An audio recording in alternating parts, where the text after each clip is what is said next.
everybody, welcome to the show this week. I'm really excited I'm excited in general because I just have a lot of fun chatting with everybody and seeing everybody live. So give it a second to let everybody know that we are in fact streaming. But yeah, I'm pumped about today's episode because I have a friend of mine. I consider him a friend. We're already best friends. It's great. But he's awesome. And we're going to dive into influencer marketing. And for many of us in the space, that's a real question mark, a real challenge. So Calvin, my man, welcome to the show. Calvin is CEO, co-founder of Buzzbassador, and has been doing influencer marketing for a bit now. In fact, I would like, first of all, to welcome you. But second, I would also just love to hear, before we jump into like the nitty gritty, the meat of the topics, I'd love to hear just a quick, 2-minute overview. Like, how did you get into influencer marketing, get started with Buzzbassador, kind of like your whole history in that as well. So with that, Calvin, welcome to the show, man. Let's get rolling. Oh, he's frozen. He was. I should have like pulled out the air horns and little wah wah wah, a little more action. No, he was having some internet connection. All right, thank you, Kyle. issue. I don't know if you can. Kyle, can you hear me? Okay. Can you? Yeah, you were cutting out a little bit. Now you're starting to pop back in. So try that again. Yeah, if I'm gonna try to switch to my hotspot. I think the Wi-Fi is cooked. No worries. This is the joy of going live.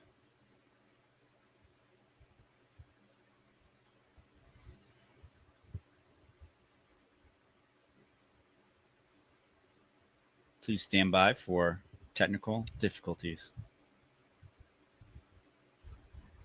One sec. If you can hear me, I'm just trying to connect over to my hotspot to see if that. No worries. If that does anything Go ahead. for me. Go for it. Just take a second to do that. Give us 1 second, everybody. I guess I thought I could jump in and just let you know how excited I am for this episode, Kyle. Also, there is an error on LinkedIn. I put a message in the private chat. Yep. I'm grabbing it for you right now. Fantastic. But I would love to hear too, while he's joining, your take on influencer marketing, because I know we hear you talk about e-com a lot, but what do you know about influencer marketing, Kyle? Yeah, so fun fact, we did some influencer marketing training back 2018, I think 2019, and we did an influencer marketing masterclass in with what we were doing, and at the time for training. And we were kind of early on in the process, but it was a lot of fun. And I think influencers definitely have a really important role to play in your overall marketing strategy. They can, particularly if they really do drive results, right? So I think an important distinction, hopefully we'll get into this a little bit on the show, is like, you can be a content creator and then you can really be an influencer. And so I think the biggest takeaway for me when I think about influencer marketing is you really want to work with people that can drive a result. And that sort of comes down to the truest sense of it. And unfortunately, that can take some time, and it can be an arduous process. So that's what I'm excited to connect with Calvin on, and really just ask him those questions. This is where the world that he lives in. So it's a great opportunity for us to really jump in and do that. So let's see. You're back. Awesome. Yeah, I'm back. I switched to my hotspot, so hopefully the signal is clear. I love it. Awesome. Yeah, you're loud and clear. Okay. Cool. All right. So we'll get back into it. Calvin, CEO, co-founder of Buzzbassador, and we're talking about influencer marketing. So I'm curious, how did you kind of get started in influencer marketing? It's not necessarily the landing place that most people are like, that's where I want to be in terms of building a platform and career choice. So how did that occur? Yeah, man. So it's actually started in college. I went to Mississippi State, and I was involved in the entrepreneurship center on our campus, and I just saw all these cool businesses in the entrepreneurship center, and I was just thinking, what can I do? What can I build? And I actually ran across my now wife and co-founder, Shelby, in the e-center, and we were racking our brains trying to think of what we could do, and decided to build an e-commerce brand because that was the lowest barrier to entry. And through that, long story short, we built that e-commerce brand to over 8,000 influencers, working with them all around the world, people in all different facets of life, working to build this e-commerce brand. And we saw that these people were a viable marketing channel. It just was really, really difficult to scale. I mean, we were working with, like I said, thousands of people.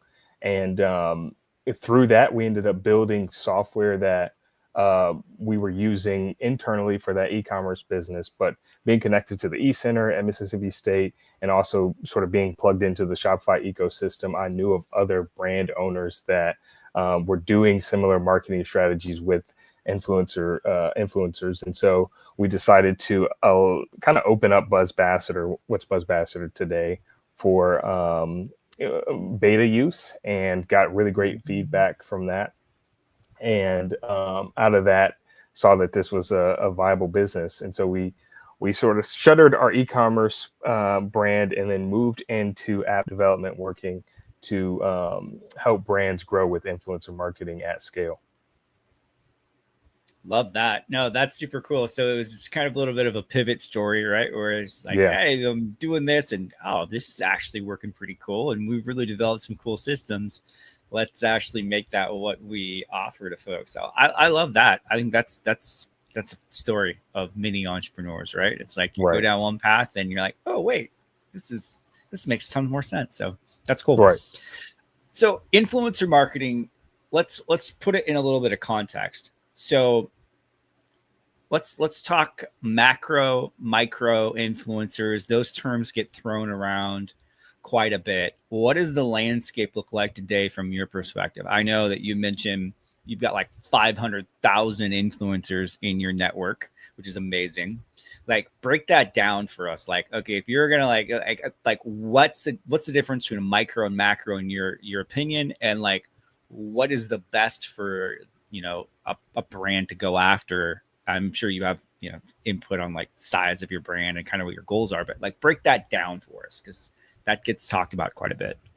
Yeah, I think in the definitions of what a micro influencer is versus macro, or micro versus nano, those definitions change. I think for me, a micro influencer, I typically think of like content creators that are smaller but have highly engaged social followings.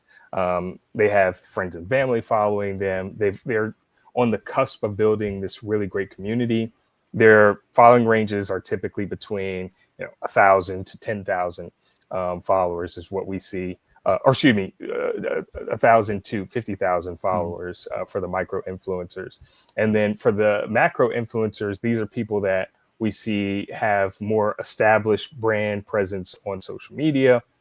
They're recognizable by face in most cases. They have anywhere between 100,000 followers and upwards of 1 million plus.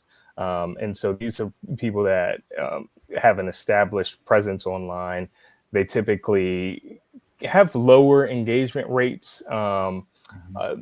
They have more professional content creation around them, where micro is more, it feels more grassroots, feels like you are a friend, they're speaking to a friend. Highly diverse audiences for macro influencers, where micro influencers are, like I said, you have some connection to that influencer. And so that's what we typically see. A lot of our brands, well, actually from the early days of Buzzbassador, a lot of our brands really were focused on macro influencer marketing.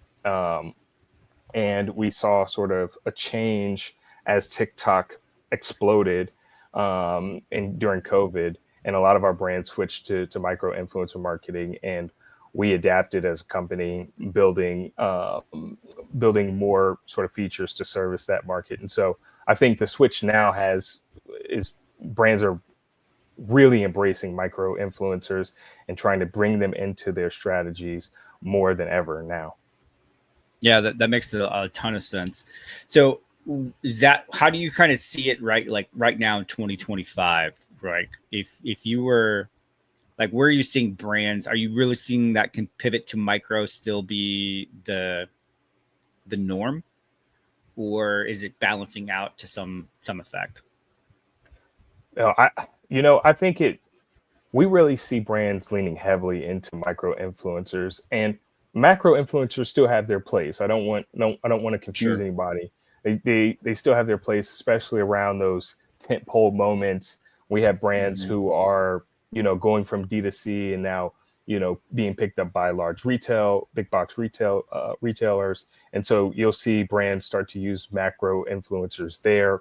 But for the, smaller D2C brands leaning into micro influencers and getting a large bench of them has been sort of the switch, and it's paying off. I mean, we're seeing brands that are leaning into micro influencers and seeing well over the benchmark standards for ROAS. Actually, one of the clients that we work with, Melissa, which is a shoe company that was based out of Brazil, through their campaigns with micro influencers, sees an 11 times ROI through the Buzzbassador campaign. So brands are leaning heavily into it, but like I said, macro influencers still have their place. So yeah, I think one of the things that stands out to me when I think about influencer marketing and content, you have content creators which can create really good content, but that doesn't necessarily translate into sales. And I really feel like the influencer is somebody who can post that content and actually drive an outcome or drive some sort of action, right? And I think that distinction is important, right? Because to get like 11, ROAS on their efforts within Buzz, like they're gonna have to be moving some product, right? And doing it really, really efficiently. And so I think that's an important piece of it. So so micro versus macro, it makes a lot of sense too, because I think you can just, it's like a numbers game, right? Like you could spend the same budget on a macro influencer that you would spend on multiple micro influencers, and you have the odds are in your favor, right? It's like, I'd rather have more shots at the dartboard than just one shot. It's like, take more shots and you're going to end up potentially hitting the right combination. Right. Well, the brand that I mentioned, Melissa, I mean, they were working with 500 micro influencers. Right. And so that's where to your point, you kind of you cast this large net, and you find, what we're saying is you're finding, these diamonds in the rough, these micro influencers who have these highly curated audiences, and their audiences trust them. And macro influencers, they have audiences that trust them too. But like I said, it's a more familial relationship with the micro influencer and their audience, where the macro, it's more of a celebrity-esque relationship. That makes a ton of sense. Yeah, that's kind of how I was thinking about it. It's like you almost have like micro influence. Like what I love too about like the Buzzbassador platform that you built is like the campaign structure that you can generate in there, and you almost have it to where it's like, this is another marketing channel in which I think about email marketing or content marketing or what I'm doing on social. Now I have this entire channel for influencers that I want to use as well, and it just incorporating it into my overall promotional calendar. And I really love that, as opposed to maybe like a macro, almost like celebrity endorsement, or maybe they produce a little bit of content for you and they allow you to use their endorsement for X amount of period of time. But then you're just going to take whatever little content that they gave you, and you're just going to try and run that into the ground and try to get as much, out of it as you possibly can, right? So I think there's nuanced differences into how you would approach the micro versus macro in your business. And I think it really depends too on just the size and scope of your business and where your brand's at. But again, plugging Buzzbassador, that's what makes that platform really cool, right? Is because it lets you do that. It's part of the challenge, right, of running a playbook for influencer marketing is just the management of it, right? Right. Like that is the big challenge. It's like, how do you sort through everybody? How do you find the right people? So so I think that's cool. Awesome. Well, let's bounce to our next topic, and which is how do you contract with them? How do you like the management process, right? So basically, you got to find them, right? Step number one, right? And you have to find enough of them to get enough momentum going, and then two, now what do you do once someone says yes? That's where I think a lot of times people get stuck is like, oh, now what? They told me they want to work with me. What do we do? Like, we should have a plan. So contracting, the briefs, how do you track the ROI on that? Walk us through some of that. Yeah, I think that's you make a good point. People do just they put these fillers out there. They recruit these influencers. They get them into the program, and then it's like, okay, well, what next? And the influencer is sitting around, or a creator sitting around waiting to hear from the brand. And so that excitement kind of dribbles off. I think one of the things that we always recommend brands to do is have a playbook. So what are we actually trying to accomplish here? Are we running a sales campaign? Are we running a brand awareness campaign? Are we trying to, get some UGC? So all of those, defining exactly what what we're trying to do as a brand for a specific campaign is important. And then baking that into the contract. So a lot of brands will work with us to find the influencers. So what we do is we use our tool to go out and find influencers that would best fit that brand's preference, what type of style creator they're looking for. And then we'll interface with the creator and let them know what exactly their goal is. So for a sales campaign, if it's around a certain holiday or a certain product drop, we're going to say, hey, we're wanting to use you to promote this product at this time. So we're getting very specific as to the time, what they're promoting, how we want them to promote it. And then if we're reaching out to creators that are smaller, so micro, nano, there's not the expectation of payment as much. But there is an expectation of seeding. So, hey, we're going to seed you. We're going to product seed this to you for you to go out and promote. Like it or not, we still want that content. You can post that content, even if there's critiques in there.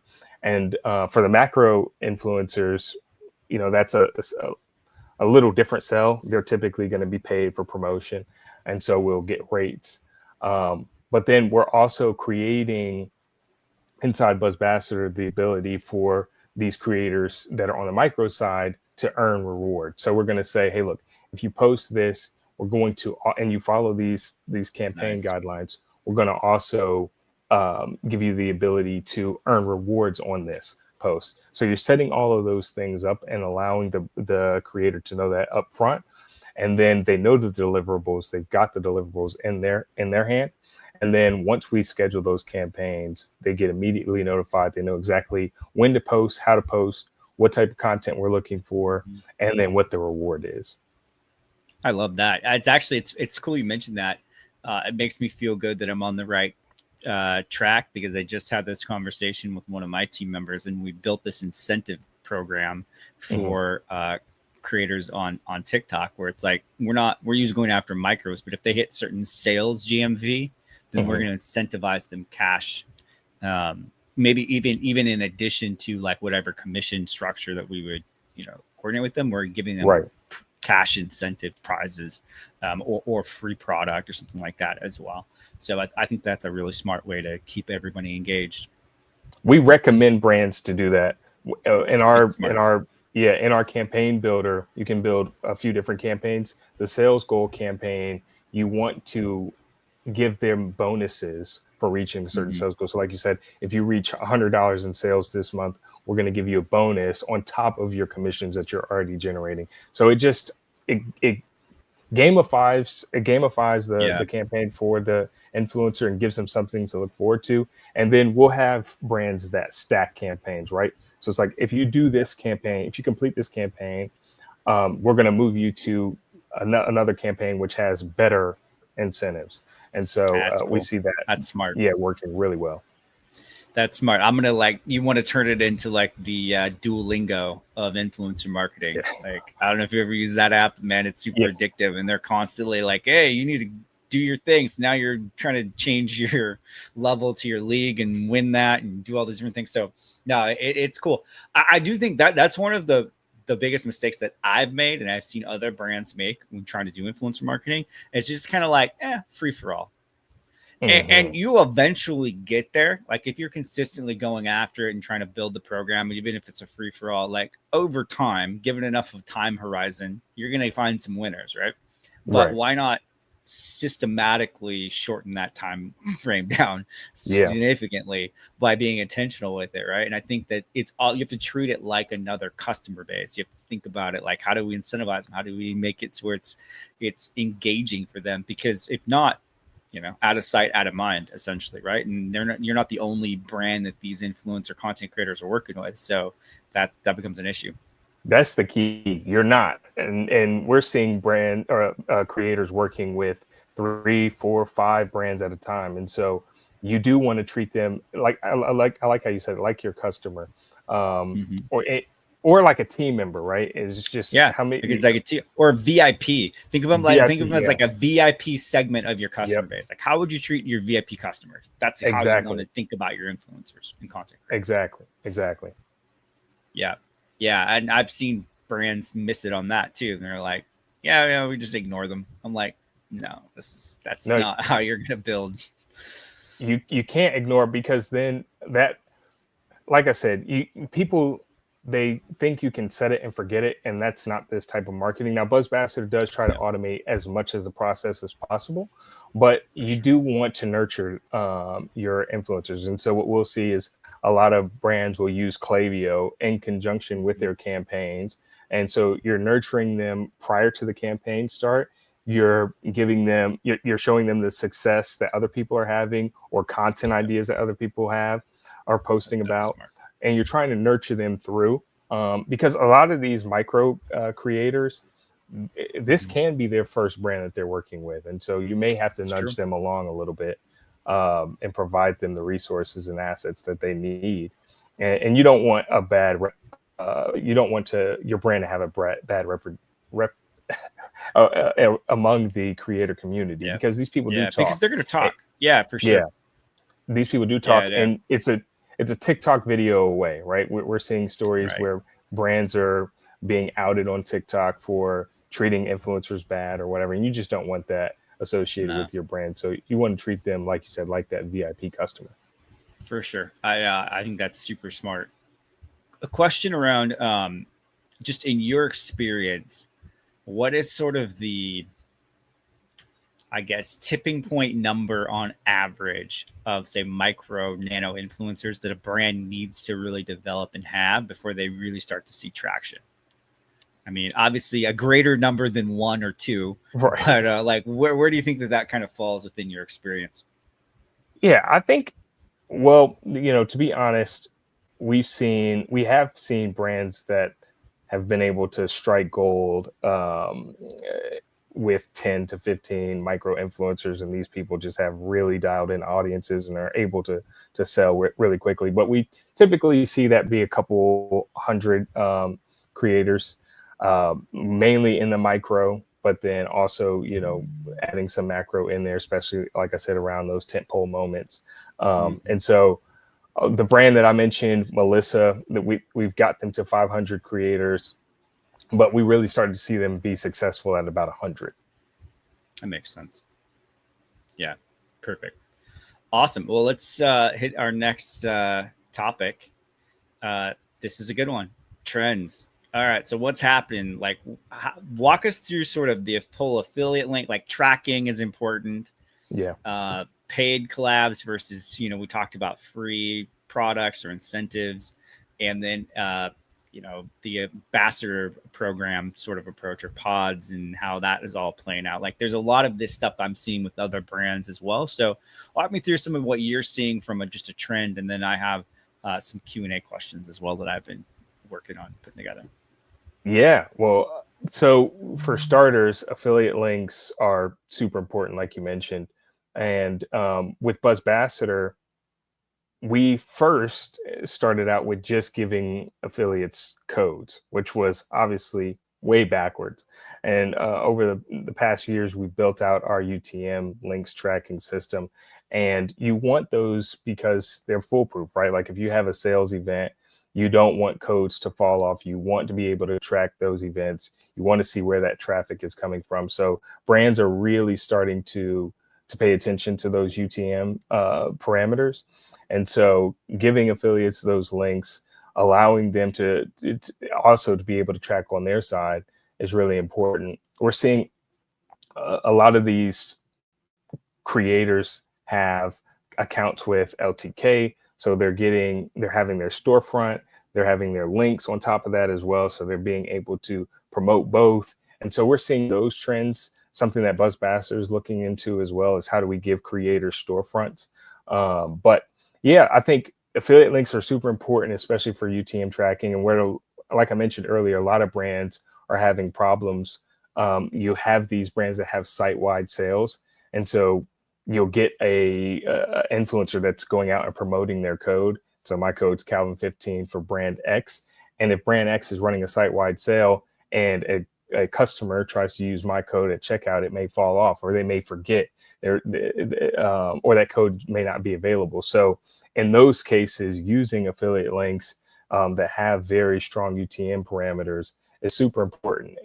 And because mainly if a brand ambassador feels or creator feels that their links aren't being tracked or they're not being attributed with certain sales that are coming in, that again will hurt your brand reputation. And so you want to make sure that you're providing people with solid affiliate links. And like I said, taking it even a step further and providing influencers with their own storefronts, we see as being a big trend, building off the like to know it brands as well.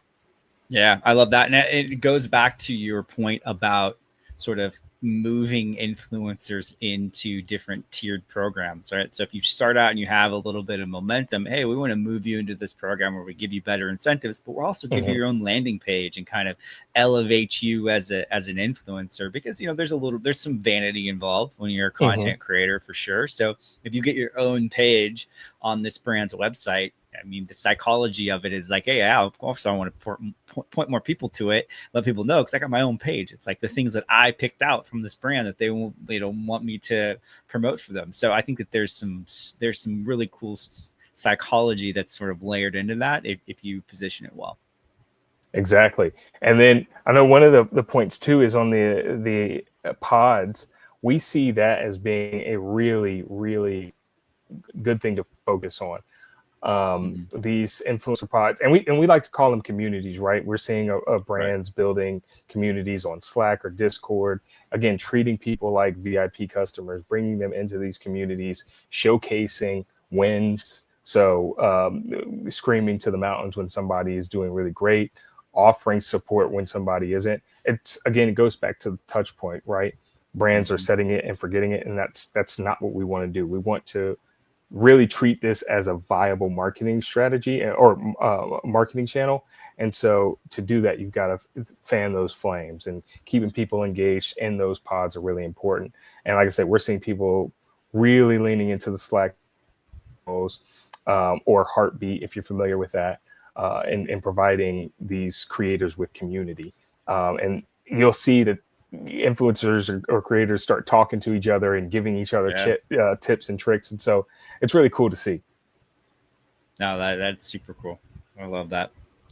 That's awesome. All right. So I have a question for you. and it is, we're going to open it up. We'll do a little Q&A and kind of dive into it. And then I also want to talk a little bit more about the Buzz platform before we're done. But here's my question for you. What is the worst experience you've had with an influencer? Because I'll ask you the question and I'm going to share you some fun stories that I have had. What's the most ridiculous thing that you've ever experienced with an influencer? Yeah, this is funny. It might even be going back to my e-commerce days. Sure, when I was yeah. running my brand. You know, we would reach out to influencers and on Instagram and see if they'd be willing to promote products. And if they didn't get their product seeding like within a certain time period, you'd have some scenarios in which people would be like, hey, I'm going to contact my attorney. You didn't send my products. Like, there's shipping times involved in this. And so people just seem to have a lack of patience. I've got stories like that. Yeah, I think mainly around patience and people just not giving us the ability to send their products out and get them, get them their things. And then they, threaten us with legal action. I think that's the craziest I've seen. That's pretty wild. I had this one, it was a skateboard brand that we're working on, and I had this influencer and he was going to be like create content, shoot some movies, take some lifestyle pictures. He's supposed to be going on this like road trip. And so like, yeah, that's cool. He's going to do this really cool road trip and shoot a bunch of stuff. So and he's like, okay, it'll cost this much. This is what I'm going to do. And it's like, okay, yeah, okay, we'll pay you half and pay you out half now. And then we'll pay you half when, you're done. And like, cool. So we paid him half. And we get like the first set of pictures from like his thing. And it was lifestyle shots. All right. But like, we're selling like the skateboard product that was relatively small. It wasn't a huge thing. And the picture of it was like way out in the distance, like on a railroad track. And we're like, that's not like it. You can't even tell what it is, man. And it's like a picture of him like walking or something like that. It's like very like modeling shots. And then and the product is like this tiny little thing. And I'm like, dude, this doesn't like, how in any scenario this is going to be beneficial to us as a brand? And he's like, yeah, well, this is like, okay, I'll shoot some more stuff. And it'll send some other stuff back. And it was just like a product shot of the product, just like, sitting on a bench. And I'm like, okay, like I could have shot that myself. And then the best part was like, it was supposed to be like this road trip. Like he was going to document it and like shoot like, 10, 15, 20 different things, shoot some video. Well, then he emails me back and says, hey, I'm actually not going to go on the road trip. I'm just going to do this one shoot and we're going to, like, I'm good. I'm like, and he's like, but can you pay me for the rest of the project? And I was like, no. Like lose my email, man. Right. That was kind of my approach with that. So I've had those. I've had influencers post stuff and they were like smoking weed and like high while they're like talking about your deal. And I was just like, which is fine. But for the brand that I was like having to promote, they were like, that's not really what we want. I'm like, that's a miss. Or they're like high and like just swearing up and down, like they're and we're like, that's not going to work either. So let's not do that. And brands have that issue a lot, right? It's like we had a brand and they had a partnership with a lot of different automobile companies. And so they were looking for influencers, and the automobile companies, they have, certain images that they're trying to uphold. They don't want any cussing. They don't want any music to have cussing in it. You don't want any provocative posts. And so this brand came to us and was like, hey, can you help us find people? And, we found a few different influencers that matched that parameter. Mm-hmm. And then you have the bait and switch. It felt like one of our influencers who I felt really good about. I was like, okay, we got this person. This person seems really, well put together, well spoken. They don't have any cussing in their videos, anything like that. And then come to find out, they post the product of this brand, and it's a bunch of cussing in the background of the music, and it's just like, of course, no other cussing in the videos that they posted prior to this video. And this one, they decided to I think it was a Lil Wayne song, which I love, but not for the brand. So. Not for that brand. Yeah, no, Yeah, I mean, but that is an important piece of like briefs, right? Like Right. how like, because there's kind of like this tension, I think, when you work with a content creator, because one, you want them to create content, like be Right. creative, like do what they do, but at the same time, you want to give them the parameters that they need Mhm. in which to like give you the product that you need from them, you know, to kind of execute your vision for that. How do you sort of navigate that piece between creative freedom and like, no, this is like deliver this product? Yeah, I think for us, like I feel like I'm just saying plugging the Buzzbassador campaign tool too much, but I will say in the campaign tool we have content deliverables, and so we will tell brands like, hey, exactly what you said. Hey, we want the creators to be themselves. We want them to be creative, but we want to give them specific deliverables that need to be met in order to get rewarded for that campaign. And so explaining that out in detail, like, hey, look, if you can't have cussing in a video, no cussing. Very concise, straight to the point. No cussing. If it needs to be, if you're trying to, if you are a fashion brand and you need the person to do OOTDs, explicitly say that in these deliverables and make it known, like you're only going to be rewarded for this campaign if you follow these deliverables. We want you to be Gotcha. as creative as possible, but you have to follow these deliverables to get it. And then some people, of course, we're working with people, right? So some people may not read or may not pay attention or whatever the case may be. So you want to give them the ability to go in and fix it, right? Hey, we love what you did, but recreate this content, follow these guidelines. And so giving people the freedom to go back and recreate is important. But like I said, giving them the deliverables up front, making sure they know exactly what needs to be posted, how you want that to be posted in the context of them being creative is super important. And then they know, like, hey, look, if I don't follow these 5 guidelines, that I'm not going to get the $100 reward for posting about this brand. Now that's super smart. That makes a ton of sense. And in terms of like paid collabs versus maybe micro or nano, like do you find that one works better than the other, or is it really just depend on the brand, or like what's your data tell you with working with 500,000 different influencers in your platform? Right. Everybody wants to be paid. That's the thing. Everybody wants to be paid. But really, with the micro creators, I think if you can show them or pitch them the incentives of working with you, then that it plays really well, right? So it's like, hey, we're going to seed you these products. Most people are doing it. We're seeding you these products. We want you to go out and promote about this, and you'll have the ability to get paid for that promotion. And so that's what we see typically. What's working now? Again, you are going to have brands that are, like I said, maybe moving into new markets, or they're having this big moment for their brand, and so they'll contract with macro influencers and pay them. But I think a lot of brands are focusing on the nano and micro, seeding products, getting that out there, and then giving them the ability to be rewarded for their posts. I think prior to TikTok, people were paying for promotions, and that was the only way of doing it. But I think that the trends just are showing that if you seed right, you don't like force them. You make it feel like you're not forcing them to post, but giving them the option, like, hey, we sent you this product, we want you to talk about it, good or bad. And if you do post, here's the reward, here's the carrot for you. I love that. That's awesome.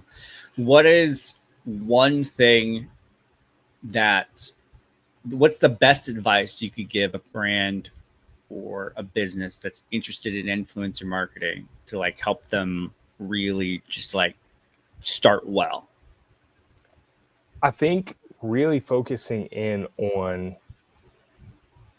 the parameter, or not ICP because it's not the customer, but maybe it is ICP Kind of, yeah. for your creator, but really focusing in on what that creator looks like, and then using tools to find creators that look like your ideal creator. So there's a tool that we recommend people use all the time when sourcing influencers if they're not using Buzzbassador, and that's called IQ Fluence. And they do a really great job of, they have a really great database of creators. And what you can do is, upload a list. So if you have a short list of people that you've identified as like, hey, look, this person would be a great influencer for me. They can show you lookalike creators that match those preferences. And so using tools like that, the first thing is finding that right influencer. What does that person look like? What does their content look like?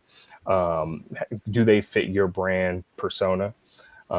People miss that, right? You would be surprised how many brands we see just say, hey, I don't care what my influencer looks like, or I don't care what my creator looks like. I just want them to have a large following and a lot of likes under their posts. That method doesn't work. I don't think it ever really worked. No. But you would be surprised. You get a lot of those people who don't care. And so really focusing in on that, I think, is super important. But then activation is the next biggest piece, right? Don't set it and forget it. I've said it maybe 2 or 3 times in this live. Yep. But really leaning into nurturing those relationships. It can't be a thing where you send them the product and you just expect them to post.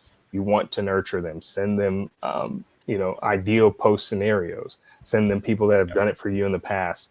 Really try to nurture them in that relationship. And if you do those things, I feel like you're setting yourself up for really great programs. Yeah, I love that. I think it's literally having an onboard strategy for every influencer you bring in.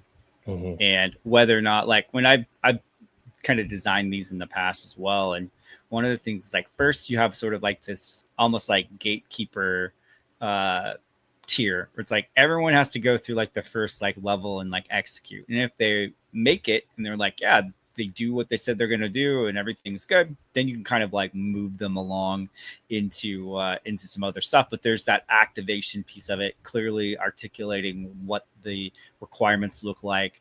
I think what I love too is, like, just think about it like a community that you're building, but they're your influencers. Like the communities you would build for a VIP, or the communities you'd build for anything else in your business that would make sense for leads.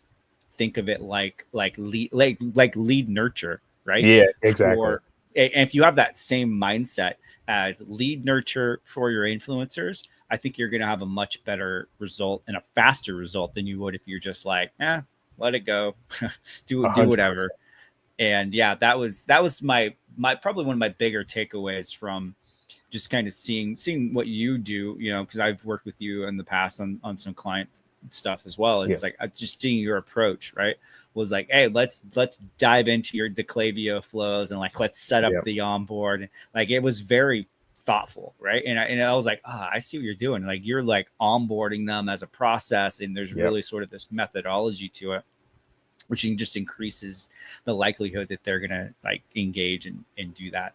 So no, man, I love it. I think this is great.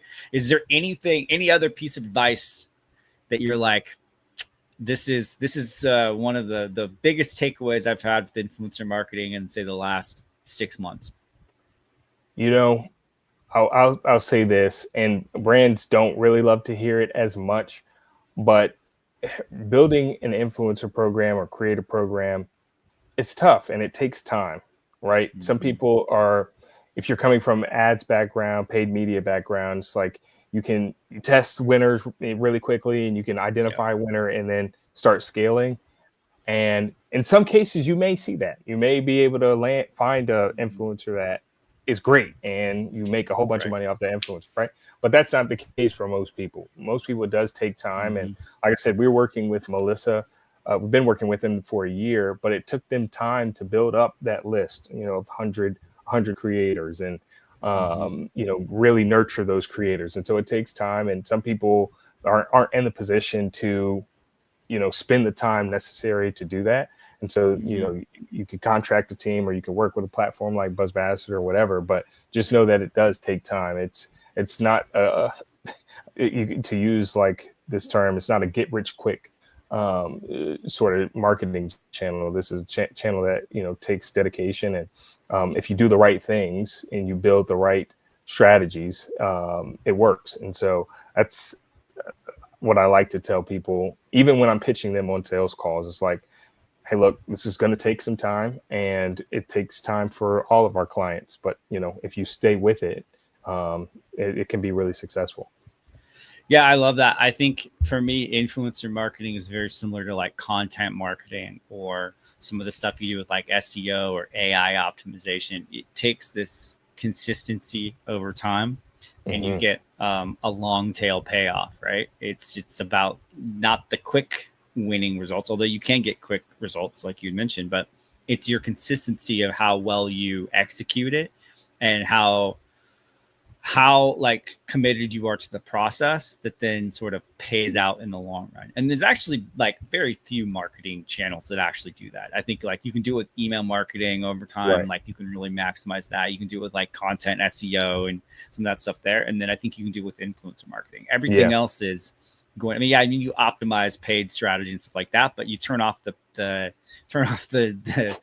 budget and goodbye to your traffic and go goodbye to sales, right? Where this, you can just kind of keep it going.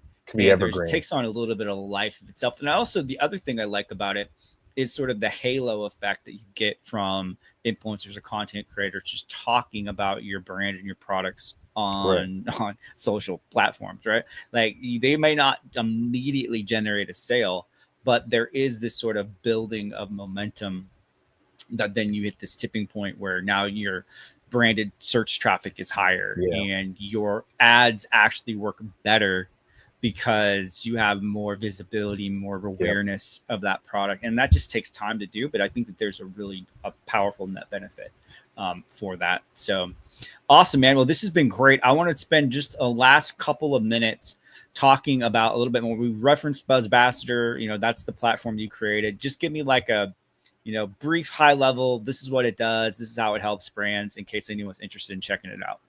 Yeah. So like I said, I was running a brand myself and needed a solution to automate all of the tasks of running an influencer marketing program. So Buzzbassador can automate your programs from start to finish. So from recruiting to onboarding, to plugging creators into campaigns, to tracking them through those campaigns, and to pay out. Buzzbassador does it all. And I feel like we've built a really great product. There's a lot to come, a lot that's still in the development pipeline.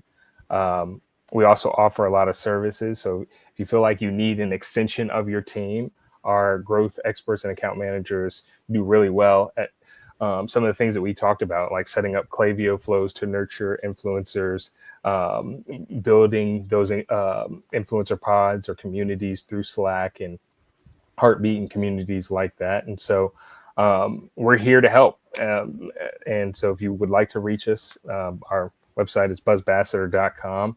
You can schedule a demo if you want to see a walkthrough of Buzzbassador, or if you want to try it for yourself, you can install it on the Shopify App Store. You get a 14-day free trial and you can test it out. Awesome. I love it. Well, this has been so cool, man. I appreciate you jumping on the show and kind of breaking down influencer marketing. It's a very cool sales channel and marketing channel. And I think it has moved the needle for a lot of brands. And I think it just needs to be executed with the right system and process. So it's not, like herding cats, which is without a system and process, it definitely feels like it and is. And so I really love what you've done with Buzz, just to make it like you said, automate that so that it's not as burdensome, right, on the brand or on the team. So it's very cool. So, man, I appreciate your jumping on the show. Yeah, and Kyle, I appreciate you, man. And just to plug you really quick, first off, you are one of the people that I think has a really great voice in e-commerce community, in this e-commerce ecosystem, and you offer a lot of great advice. You've been invaluable as a partner for me, and for anybody out there that's listening, if you can get a call with Kyle, it would be really, really, really beneficial. So I appreciate you, Kyle, for letting me join this, and I apologize about the technical difficulties with the Wi-Fi. I'm gonna go kick the router here in a second. It is all good, and we'll have to definitely have you back on. And I'm looking forward to some of the cool content that you are going to come out with in the near future, and I look forward to participating in that. So yeah, 100%. I'm ready to have you on. Let's do it. Let's do it, my friend. Awesome. Well, thanks everybody for joining. And if you have any questions about influencer marketing, hit up Buzzbassador. What's the best place for people to connect with you directly, Calvin? Email and LinkedIn. What do you prefer? Yeah, LinkedIn. You can connect with me there, or just shoot me an email, calvin@buzzbassador.com. I love it. Like, if you have any questions about influencer marketing, he is your man. So with that, we're going to call it a night. And thanks everybody for watching. All right. Thank you, Kyle. Bye all.